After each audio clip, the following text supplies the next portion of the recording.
अजब कुमारी ने सोचा ये तो सुनने वाले नहीं है, ये तो यूं ही खड़े रहेंगे, कुछ करेंगे धरेंगे नहीं, मुझे ही कुछ करना पड़ेगा। अजब कुमारी ने मंदिर के सब पुजारी आदियों से कहा कि मुझे कुछ सेवा दे दो। पुजारियों ने कहा भैया हमारे पास सेवक भरपूर हैं, तुमको क्या सेवा दें। तो अजब कुमारी ने कहा मुझको चौसर खेलना बहुत अच्छा आता है, मैं ठाकुर जी के संग चौसर खेलूं। तो पुजारियों ने कहा कैसे खेलोगी, ठाकुर जी तो खड़े रहेंगे, कैसे उनके साथ चौसर कैसे खेलोगी। अजब कुमारी ने कहा एक बार मैं अपनी चाल चलूंगी और दूसरी बार दूसरी चाल में ठाकुर जी की ओर से मैं ही चलूंगी, पर वो चाल होगी ठाकुर जी की, आप सब खड़े होकर देखना। पुजारी बोले हाँ ये बढ़िया है। तो मंदिर के सामने दहली पे बढ़िया एक चौकी पर चौसर बिछा दी और अजब कुमारी को बैठा दिया और वो ठाकुर जी के संग खेलती है। एक चाल अपनी चलती है और एक चाल अपनी चलने के बाद फिर दूसरी चाल ठाकुर जी को दिखा के बोले ठाकुर जी आपकी चाल, और ऐसे चलती। खेलने में इतनी माहिर थी कि वो जो सोच लेती थी वही अंक आ जाते थे।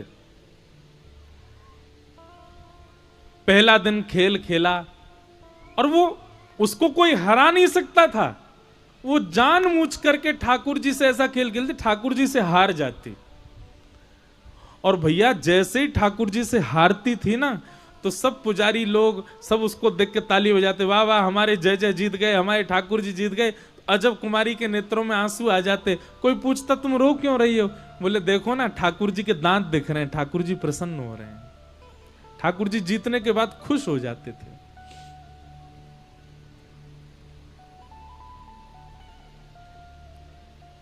एक दिन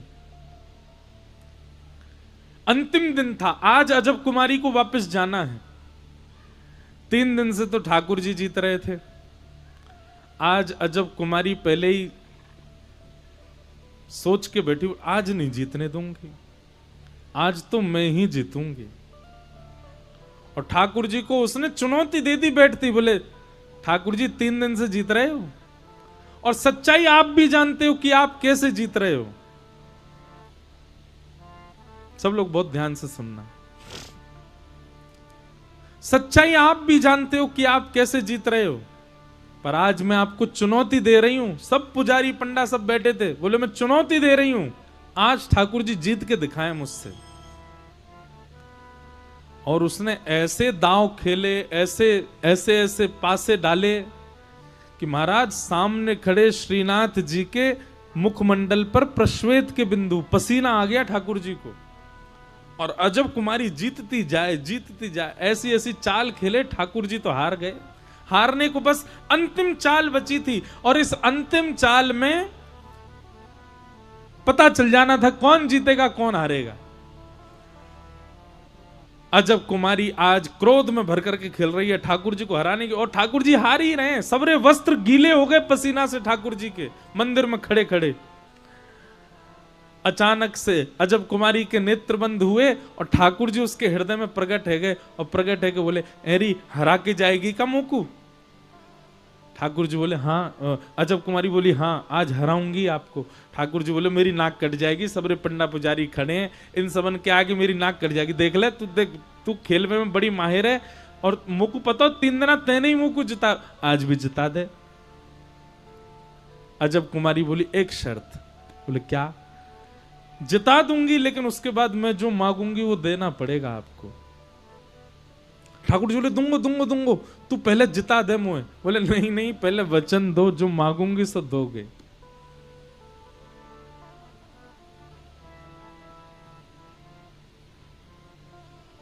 ठाकुर जी ने वचन दिया जो मांगोगी सो दूंगा। और अंतिम चाल जानबूझ करके ऐसी खेली कि अजब कुमारी हार गई, ठाकुर जी जीत गए। जैसे ही ठाकुर जी जीते सब पंडा पुजारी कहने लगे जय हो श्रीनाथ प्यारी की जय हो, गिरिराज धरण की जय, हमारे जय जय जीत गए। अजब कुमारी के नेत्रों में आंसू आ गए, अपलक नेत्रों से ठाकुर जी को देख रही है और भुजा फैला करके कह रही अब दो, जो मैं मांगू सो दो। नेत्र बंद किए ठाकुर जी पुनः प्रकट हो गए। बोले मांग ले क्या चाहिए? बोले कि मैं ब्रज में बसना चाहती हूं, पर मेरे माता पिता मुझको आज्ञा नहीं दे रहे हैं। ठाकुर जी बोले तो फिर बता कहा करें? बोले मैं तो नहीं बस पा रही, मैं तो नहीं आ पा रही ब्रजधाम, आप मेरे संग चलो। जहां मैं रहती हूं मेरा भवन है, मेरे पिताजी विराजते हैं राजमहल में, वहीं चलो। ठाकुर जी बोले जे काम आ रही है जे ना दे सकूं मैं? बोले आपने वचन दिया था मुझको, और यदि आपने मेरी बात नहीं मारी तो मैं तुरंत पुजारियों से कहूंगी एक खेल और खेलूंगी। 4 बार तो मैंने जिताया है इनको, अब की बार ये जीत के दिखाएं, और 5वीं बार मैं हरा दूंगी आपको। ठाकुर जी बोले देख ऐसे, बोले नहीं आप अपने वचन के पक्के रहिए, आपने कहा था कि आप चलोगे मेरे साथ। अजब कुमारी के उस प्रेम भाव पर ठाकुर जी रीझ गए, और हमारे श्रीनाथ जी, हमारे श्री गिरिराज धरण आज से 500 वर्ष पूर्व अजब कुमारी के लिए राजस्थान चले गए, वहीं विराज गए। आज भी ठाकुर जी मेवाड़ में विराजते हैं, उदयपुर के पास। वहीं श्री गिरधर लाल जी का इस बार उत्सव है 11 से 17 जनवरी, श्री नाथ द्वार लाल जी विराज के। इसी कलिकाल में ठाकुर जी ब्रज वृंदावन छोड़ करके नाथ द्वार चले गए अजब कुमारी के लिए। कारण तो बहुत सारे होते हैं, पर एक कारण अजब कुमारी भी थी ठाकुर जी को मेड़ता ले जाने। तो भैया खेल में तो ठाकुर जी को ही विजय कराया जाता है। 7 दिन 7 रात्रि ठाकुर जी ने गिरिराज जी धारण करके रखे। 7 दिन बाद इंद्र ने आकर के क्षमा मांगी, भगवान ने गिरिराज जी को पुनः व्यवस्थित कर दिया। आगे भागवत जी में एकादशी व्रत की कथाएं बताई गईं और रास पंचाध्यायी का प्रसंग सुनाया गया। बहुत ध्यान पूर्वक सुनिएगा, विस्तार से तो हम 14 अक्टूबर से सुनाएंगे।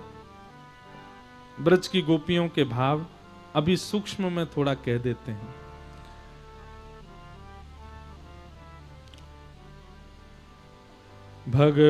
भगवान पिता रात्रि शरदोत्फुल्ल मल्लिका विक्षरन्तुं मनश्चक्रे योग मायामुपाश्रित।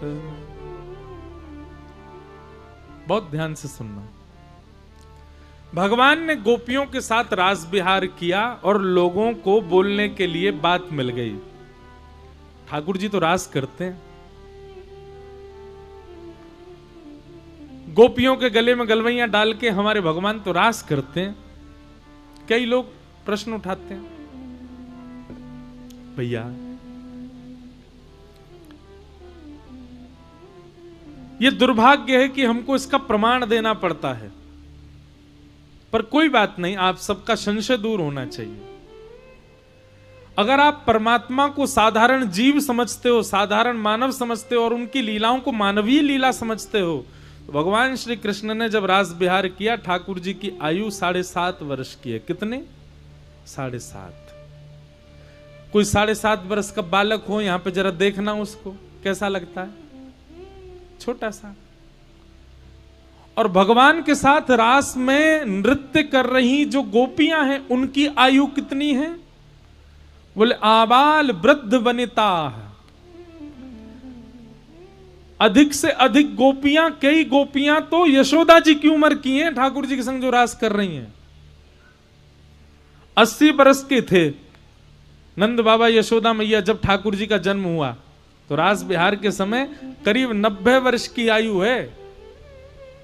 तो कई गोपियां तो 90 साल की हैं, कई गोपियां उससे भी बड़ी हैं, 100 वर्ष की भी गोपियां हैं। वृद्धा गोपियां भी हैं, ऐसी ऐसी गोपियां भी हैं रास विहार में जो 2 गोपियों का सहारा लेकर के आई हैं। ऐसी ऐसी गोपियां भी हैं जिनके दांत भी नहीं है, और ऐसी गोपी भी है जिसकी आयु केवल 6 वर्ष की है। अगर आयु का पैमाना आप देखो तो 6 वर्ष से लेकर के और 300, 400, 500 वर्ष तक की गोपियां हैं ठाकुर जी के संग रास विहार में। और जो भावना 6 वर्ष की गोपी की ठाकुर जी को देख करके, ठीक वही भावना 100-150 वर्ष की भगवान की मातृ तुल्य, भगवान की दादी तुल्य गोपी की भी वही भावना है, एक सी भावना। इसको आप काम लीला या संसारी लीला कैसे समझ सकते हो?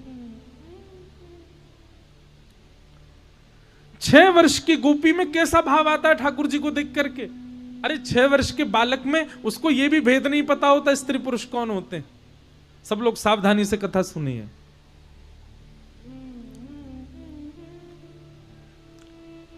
लेकिन 6 वर्ष की गोपी भी ठाकुर जी को प्रियतम रूप में देख रही है। क्या जाने 6 वर्ष का बालक आज भी,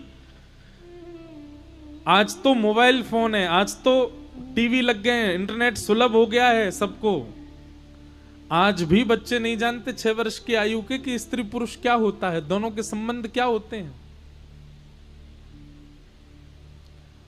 और ठाकुर जी के प्रति, ठाकुर जी का जिसके प्रति मातृ भाव हो, दादी का भाव हो, उस आयु की गोपी भी है रास बिहार में, उसके अंदर कैसे प्रियतम भाव आ सकता है ठाकुर जी को देख के? पर उसके चित्त में भी वही भाव है। ये काम लीला नहीं है, ये प्रेम लीला है। और ये गोपियां सब जानती हैं कि ये श्री कृष्ण सामान्य नहीं है, साक्षात पर ब्रह्म है, ये साक्षात आदि पुरुष हैं। इसीलिए सबके चित्त में ठाकुर जी प्रियतम रूप में है। दूसरी बात, रास का मतलब नृत्य नहीं होता। मैं हर कथा में बोलता हूं, रास का मतलब नृत्य नहीं होता, नाचना नहीं होता। रास का मतलब, अभी नवरात्रि चल रहे हैं, भारत के कई ऐसे प्रांत हैं जहां पर अभी रास गरबा चल रहा है, उसको आप गरबा नृत्य कहो, पर रास का मतलब नृत्य नहीं होता। तो फिर रास का मतलब क्या है? सबसे पहले रस का मतलब समझो। रसो वैशः, जैसे कि एक बूंद शहद, वो क्या है? रस। और एक बूंद उस रस का जब समूह है, बहुत सारा शहद है, तो वो रास है। मधु निलिल्लु रशेष रस। पर रास की परिभाषा और रस की परिभाषा आध्यात्म में अलग है, बहुत ध्यान से सुनिएगा। रस और रास क्या है? जब जीवात्मा भगवत मिलन के लिए कोई योजना बनाता है तो उसको रस कहते हैं। आप ठाकुर जी से मिलने के लिए वृंदावन जाते हो, आप ठाकुर जी से मिलने के लिए गिरिराज जी जाते हो, आप ठाकुर जी से मिलने के लिए कथा सुनते हो, तिलक लगाते हो, नाम जप करते हो, कंठी माला पहनते हो, वैष्णव पथ पर चलते हो, भक्ति पथ पर चलते हो, ये रस है। क्या है? अभी अधिकतर आप सब लोग जिस स्थिति में हो उसको रस कहते हैं, पर आपकी भक्ति से प्रसन्न होकर के ठाकुर जी वृंदावन से कानपुर आ गए, ये रस नहीं है, ये रास है। आपकी भक्ति से प्रसन्न होकर के ठाकुर जी आपके गले में गलवैयां डाल करके भोंदू की तरह घूम रहे हैं, ये रस नहीं है, ये रास है। बाकी सबको तो ठाकुर जी पाषाण के रूप में दिख रहे हैं, पत्थर के रूप में दिख रहे हैं, धातु के रूप में दिख रहे हैं, पर आपको ठाकुर जी सचल रूप में दिख रहे हैं, ये रास है। बाकी लोगों के द्वारा पधराए गए प्रसाद तो केवल यथावत रहते हैं, पर आपके द्वारा पधराया गया प्रसाद ठाकुर जी पा लेते हैं, ये रास है। समझ में आई बात? हम सब अभी किस स्थिति में? हम रस की स्थिति में हैं, पर यही रस जब अधिक हो जाएगा तो ठाकुर जी मूर्ति नहीं रहेंगे, ठाकुर जी पाषाण नहीं रहेंगे, ठाकुर जी वृंदावन या फिर एक सीमित स्थान में नहीं रहेंगे, जहां हम हैं वहीं ठाकुर जी आ जाएंगे। वही रास है, उसी को रास कहते हैं। धन्ना जाट की कथा में सुनाता हूं, भक्तमाल जी में कथा है, अब पूरी कथा नहीं, थोड़ा सा पाठ सुनाते हैं। धन्ना जाट रोज अपने ठाकुर जी के आगे प्रसाद की थाली रखते, छोटे से बालक धन्ना, और प्रसाद की थाली रख के ऐसे बैठ जाते, पाओ ठाकुर जी पाओ, अरे मेरी मैया ने बाजरे की रोटी बनाई, पाओ, चटनी बहुत बढ़िया ठाकुर जी पाओ। ठाकुर जी नहीं पाते। खूब देर हो गई, ठाकुर जी ने जब नहीं पाया तो धन्ना जाट बोले, आपको हमारे घर का प्रसाद भा नहीं रहा है, आप नहीं पाओगे, मैं भी नहीं पाऊंगा। भूखे ही सो गया। अगले दिन भूख प्यास लगी है, छोटे से बालक को भूख कहां सहन होती है। दूसरे दिन ठाकुर जी के आगे हाथ जोड़ो, बोले आप नहीं पा रहे हो, हमारे घर का प्रसाद आपको बढ़िया नहीं लग रहा, पर मुझे बहुत जोर की भूख लगी है, मेरे लिए पा लीजिए, आप पाओगे तो मैं पाऊंगा। दूसरे दिन थाली रखी, और ठाकुर जी आज तो पालो। ठाकुर जी ने आज भी भोग नहीं लगाया। बेचारा धन्ना बालक रोने लगा ठाकुर जी के आगे, बोले मुझे बहुत जोर की भूख लगी है और मैं तब तक नहीं पाऊंगा जब तक आप नहीं पाओगे। क्यों नहीं पा रहे हो? दूसरे दिन भी रोता रोता भूखा ही सो गया। हम आप होते ना, अरे महाराज कहां तक कहें, एकादशी दिन वाले दिन भी इस पेट पर रहम नहीं करते हम लोग। उस दिन भी सब लोग दुनिया भर के व्यंजन बनाना जानते हैं। कहा गया क्या करो? फलाहार। क्या करो? फल का आहार सेवन करो। लेकिन फलाहार के नाम पर क्या क्या बनता है। बाकी के दिन तो हमारी कैलोरी बढ़ती होगी 200, लेकिन एकादशी वाले दिन तो 1000 पार कर जाती होगी। इतना तेल पाते हैं, इतना घी में बना हुआ कुटू की पकौड़ी, कचौड़ी, खीर, ये वो। अभी नवरात्रि चल रहे हैं, फलाहार पाने के लिए आज्ञा दी गई है। वो महाराज सुबह से ही माताएं बहनें लग जाती हैं खाने पकाने में। हम कोई विरोध नहीं कर रहे, ये मत सोचना कि हम मना पाओ, पर भाई व्रत को व्रत रहने, व्रत जैसा लगे, थोड़ा अल्प ही पाओ। पर धन्ना ने दूसरे दिन भी कुछ नहीं पाया। तीसरे दिन बेचारा धन्ना, इतनी कमजोरी आ गई, छोटा सा बालक। तीसरे दिन फिर थाली लगा के लाया, बोले ठाकुर जी कल तक तो मैं प्रार्थना कर रहा था, आज तो मेरे प्राण ही निकल जाएंगे, आपने नहीं पाया तो मैं पाऊंगा नहीं जब तक आप नहीं पाओगे। अच्छा पर्दा कर दूं, मेरे सामने बैठ के पाने में आपको दिक्कत है, लो रस्सी लाया, पर्दा कर दिया ठाकुर जी, अब पाओ। बीच बीच में पर्दा हटा के देखे पा रहे कि नहीं, ठाकुर जी अभी भी बैठे। धन्ना को तो गुस्सा आया, अब रोता रोता बेचारा ठाकुर जी की तरफ पीठ करके बैठ गया, रूठ गया ठाकुर जी से। जैसे ही रूठ करके धन्ना बैठा, नेत्रों से आंसू, बोले दुनिया गलत बोलती है, संत महापुरुष गलत, आप भक्त वत्सल हो, आप बड़े दयालु, अरे आपसे ज्यादा निष्ठुर मैंने कोई नहीं देखा। अरे इतनी निर्दयता, 3 दिन से बालक को भूखा रखा आपने। कोई बात नहीं, मत पाओ, मैं भी हटीला हूं, जब तक नहीं पाओगे मैं भी नहीं पाऊंगा, चाहे प्राण निकल जाए मेरे। सिसक सिसक करके रो रहा था धन्ना। तभी महाराज जोर जोर से चटकारों की आवाज आने लगी। चटकारे समझे? जैसे हाथ में कभी दाल चावल लग जाए तो मुंह में उंगली लेके जोर से चाटते हैं ना, और फिर ऐसे चूस करके बाहर निकालें तो जो चप चप आवाज आती है, ऐसे चटकारों की आवाज आ रही थी। धन्ना बोला ये चटकारे कौन ले रहा है? और जैसे ही पर्दा हटा करके देखा, नेक्स्ट से गोपाल जी के पूरे मुंह पर खीर लगी है, सबरे बर्तन में सब सामग्री फैल गई है, और ठाकुर जी चटकारे ले ले करके पा रहे हैं। आहा, उस छवि को देख करके धन्ना प्रसन्न हो गया। ठाकुर जी ने अपने झूठे हाथ में लगे भाई सामग्री नेक उठाई और धन्ना की ओर के बोले जल्दी मुंह खोल पा, और धन्ना को पवाने लगे। ये क्या है? यही रास है। 3 दिन तक धन्ना जो स्थिति में था वो रस था, लेकिन उसकी स्थिति से ठाकुर जी प्रसन्न होकर के सचल हो गए। यही रास है। अब कभी हमारे साथ ऐसा हो जाए,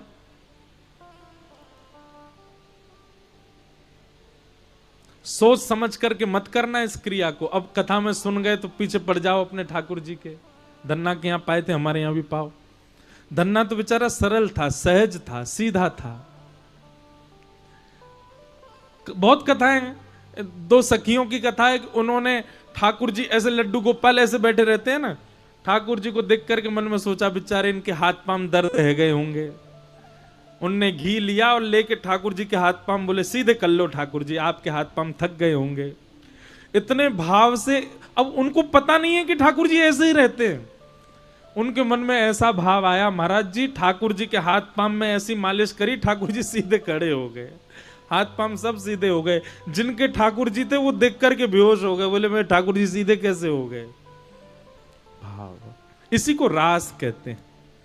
तो जब तक आप प्रस्तुत कर रहे हो और ठाकुर जी देख रहे हैं, वो रस है। लेकिन जब तक जिस दिन आपने प्रस्तुत किया और ठाकुर जी ने स्वीकार कर लिया, वही रास है। इसको रास कहते हैं। और सुनिए, जब तक रस होता है तब तक भाव उमड़ता है, लेकिन जिस दिन रास होता है ना, उस दिन तो नृत्य ही होता है, उस दिन तो नाचोगे ही आप। जिस दिन रास हो जाएगा उस दिन बैठे थोड़ी रहोगे। महाराज थाली धर के आए मंदिर में, ठाकुर जी के आगे भोग लगाओ, ठाकुर जी कपाट बंद करके बाहर आ गए, थोड़ी देर में जाकर के देखी तो सबरी थाली चट्ट कर गए ठाकुर जी। और ठाकुर जी के मुखमंडल पे प्रसाद और लगो, क्या होगा? पहले तो रुदन होगा, उसके बाद मन में ये भाव आएगा, ठंडे पड़ जाएंगे महाराज। और जैसे तैसे जब संभलेंगे तो फिर क्या होगा? फिर नृत्य ही होगा, फिर नाचने का ही मन करेगा। गोपियों को इतने सहज हो गए ठाकुर जी, गोपियां नाचेंगी नहीं? अरे उनके गले में गलवैयां डाल रहे हैं, उनकी गोद में बैठ रहे हैं, उनके चरण दबा रहे हैं, उनके मुख पकड़ रहे हैं, तो गोपियां प्रसन्नता में क्या करें? इसलिए रास में नृत्य हुआ, बाकी नृत्य का मतलब रास नहीं।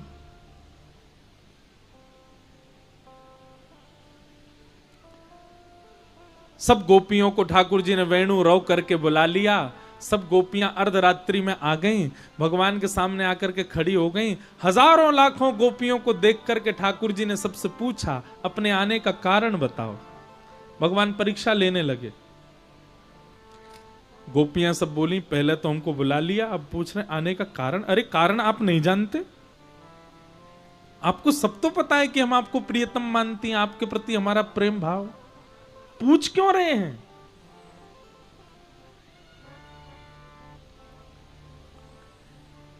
ठाकुर जी का गोपियों का बड़ा मधुर संवाद है यहां पर, वह हुआ। अंत तो गत्वा गोपियां सब कहने लगी, नाथ आप चाहते क्या हो ये बताओ। भगवान बोले, हम तो ये चाहते हैं तुम वापस अपने घर जाओ, अपने पतियों की सेवा करो, बच्चों के संग आनंद करो, अपने परिवार का ध्यान रखो। ये इतनी रात्रि में एक छोटे से बालक के पीछे इतनी दूर आ जाना, ये अच्छी बात नहीं, चलो जाओ वापस।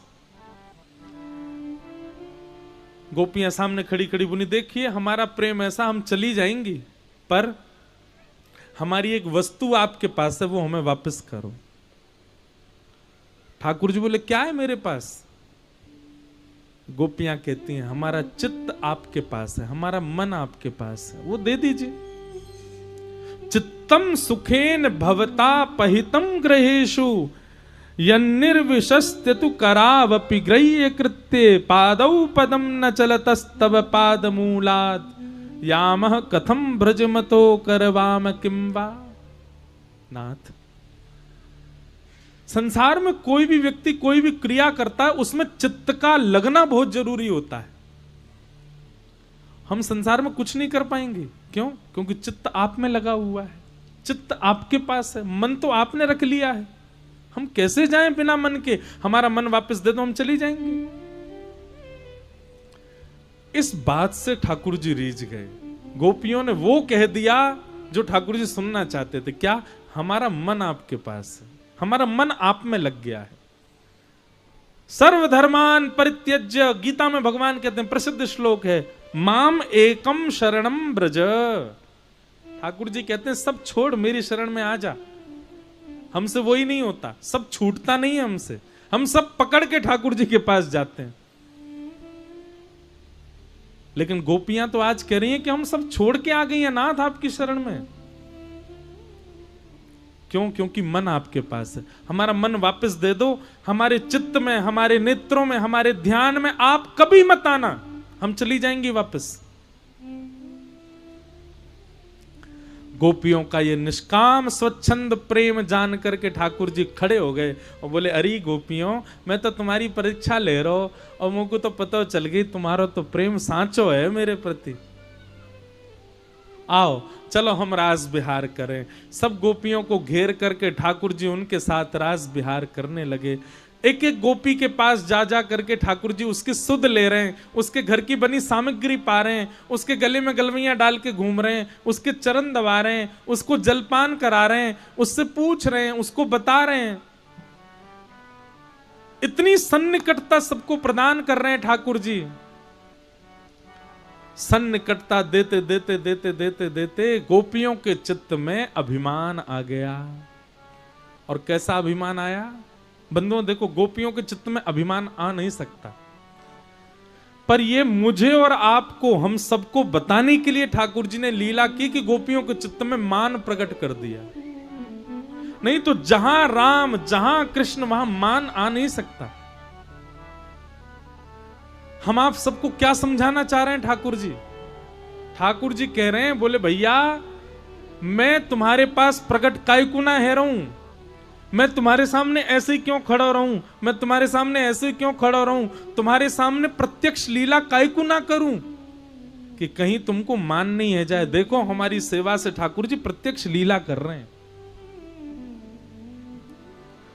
सत्य बताना, आप अपने घर पे गए, अपने ठाकुर जी की सेवा कर रहे थे और सेवा करते करते करते करते कुछ ऐसा हुआ कि ठाकुर जी ने अपना एक हाथ सीधा कर लियो।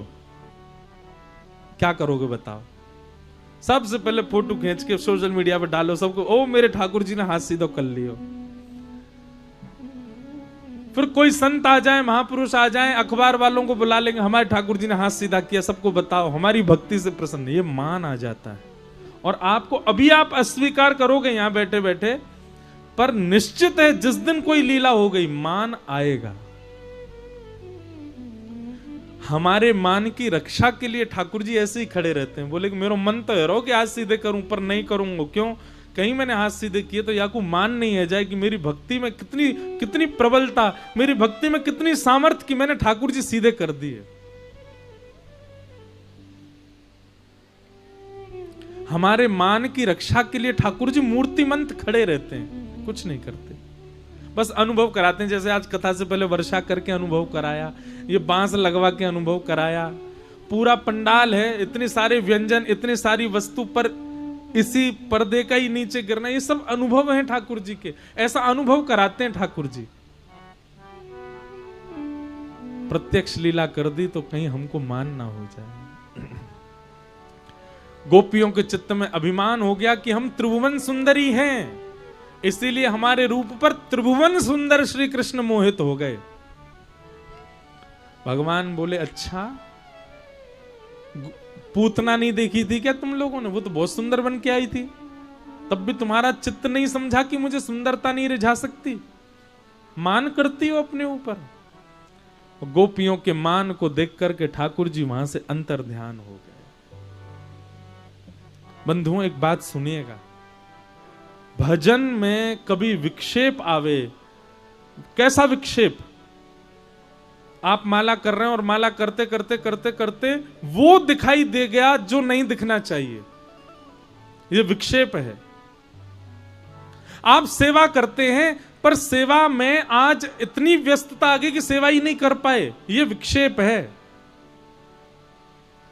आप वृंदावन तो गए पर वृंदावन में जाके बिहारी जी, राधा रमण, राधा वल्लभ जी के दर्शन करके वह भाव नहीं आया जो पहले आता था, ये विक्षेप है। और ये विक्षेप कब आता है पता है? कभी ना कभी आपने मान तो किया है, कभी ना कभी अभिमान तो आया है। अभिमान आते ही भजन घटता है, अभिमान आते ही आपका भजन छूटता है, इसलिए मान रहित रहो। बंधुओं, भजन बढ़ेगा तो मान घटेगा, और मान बढ़ेगा तो भजन घटेगा। इसी से ही आप पैरामीटर लगा लिया कीजिए। अगर आपका भजन बढ़ रहा है, नित्य प्रति और ज्यादा भजन, और ज्यादा भक्ति, और ज्यादा कथा के प्रति भावना बढ़ रही है, तो इसका मतलब है कि आपका मान घट रहा है। लेकिन किंचित भी मान बढ़ता होगा तो आपका भजन छूटेगा। संतों को देख करके पहले मन में भाव आता था इनको प्रणाम करें, पर अब संतों को देख के आता है ये तो ऐसे इतने विशेष नहीं है कि इनको प्रणाम करें। समझना आपके अंदर मान है। ये सब अनुभव करने के तरीके हैं कि मान है कि नहीं। मान मत करो, कभी किसी बात का मान नहीं। गोपियों को मान हुआ, ठाकुर जी अंतर ध्यान हो गए। गोपियां ढूंढ रही हैं, अबला नारी, रात्रि का समय, सब जगह खोजा, ठाकुर जी नहीं मिले। तब यमुना के तट पर किशोरी जी को देखा, दौड़ गई, उनके चरणों में जाकर के बैठ गई और किशोरी जी से प्रार्थना करने लगी, हे सुन राधिका दुलारी, तेरे द्वारका भिखारी हूँ मैं,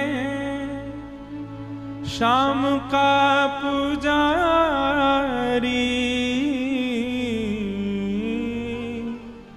पीड़ा है हमारी हमें श्याम ना मिला, हमें श्याम ना मिला, हमें श्याम ना मिला, हमें श्याम ना मिला, हमें श्याम ना मिला, श्याम ना मिला, हमें श्याम ना मिला, हमें श्याम ना मिला। हे सुन राधिका दुलारी, सुन राधिका दुलारी, तेरे द्वार का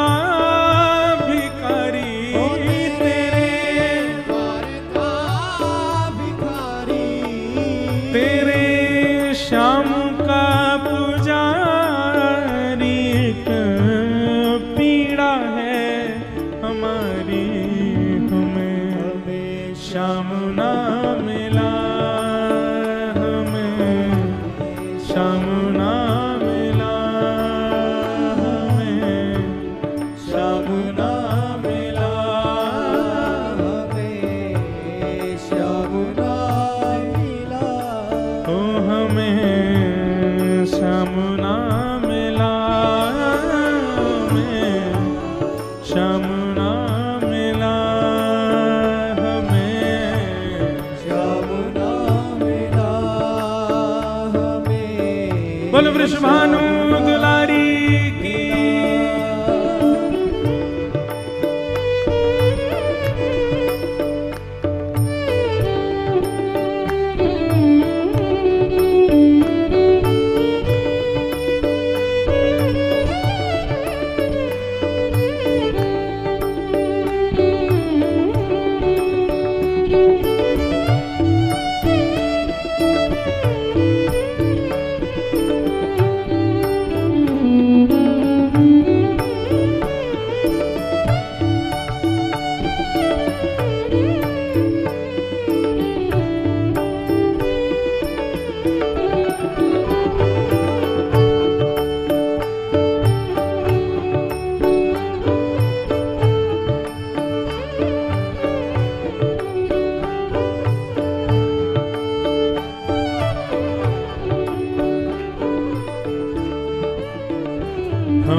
सोचते थे कान्हा कहीं कुंजल में होगा,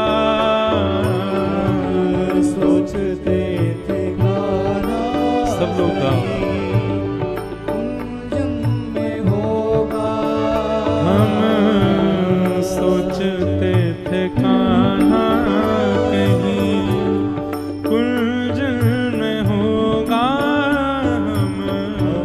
सोचते थे कान्हा कहीं कुंजम में होगा,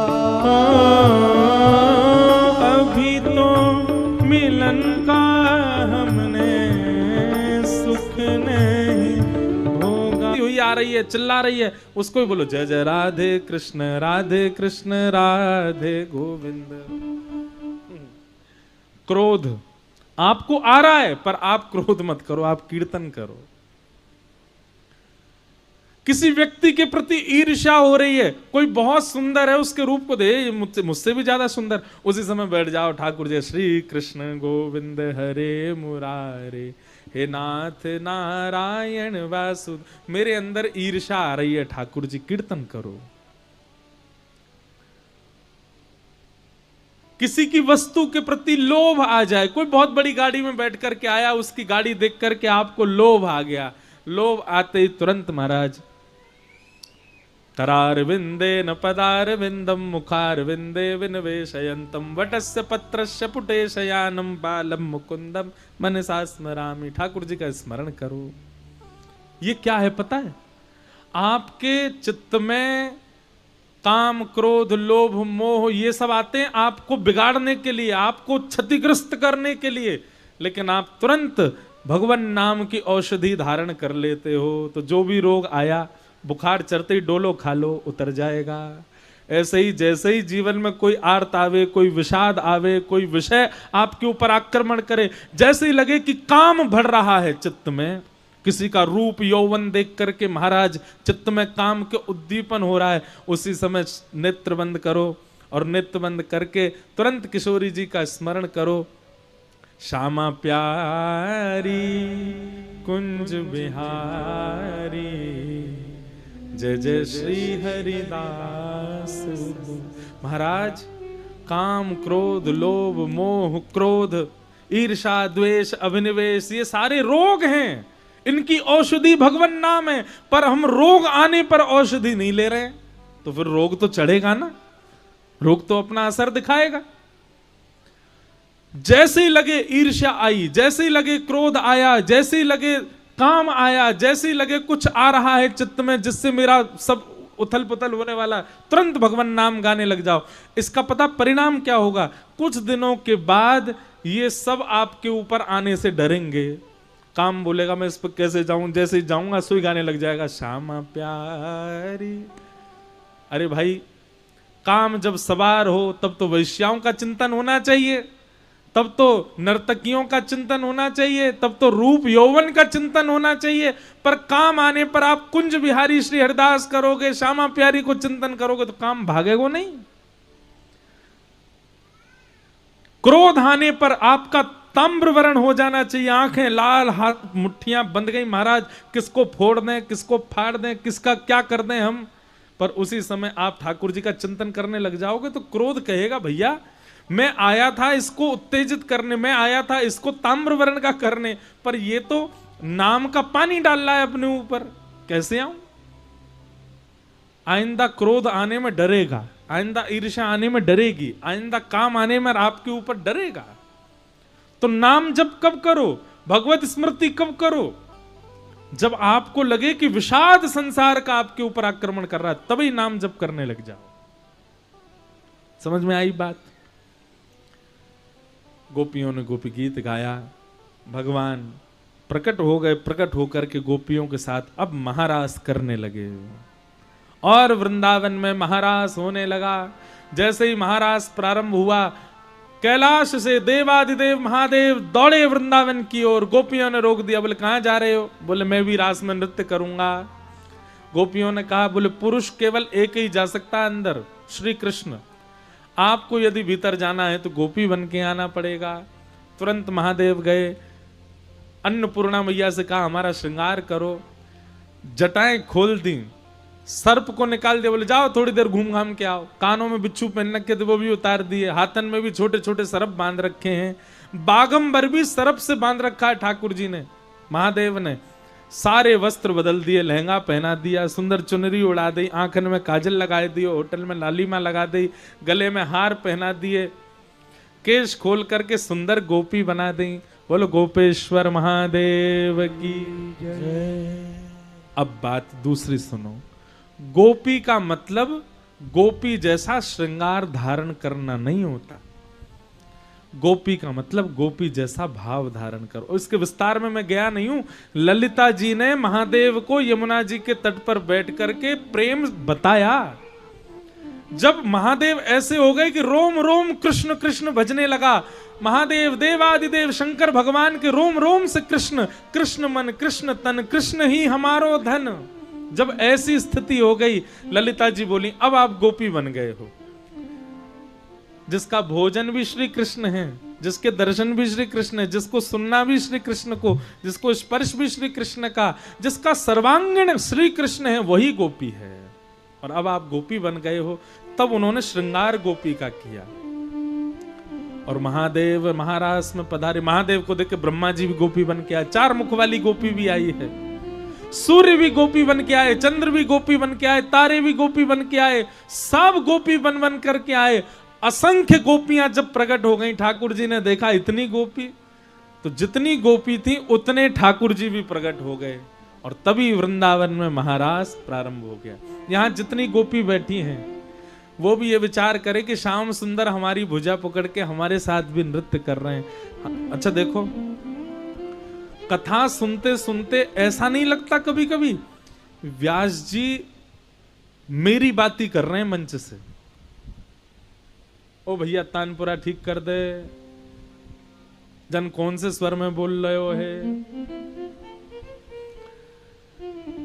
तो क्या बता रहा था मैं, कथा सुनते सुनते कभी ऐसा भाव नहीं आता कि हम आप सब लोग, ये व्यास जी हमको ही कथा सुना रहे हैं, ये कथा मेरे लिए ही हो रही है, ये मुझे ही बात बताई जा रही है। जब ऐसी भावना आवे तो समझो ठाकुर जी आपके संग रास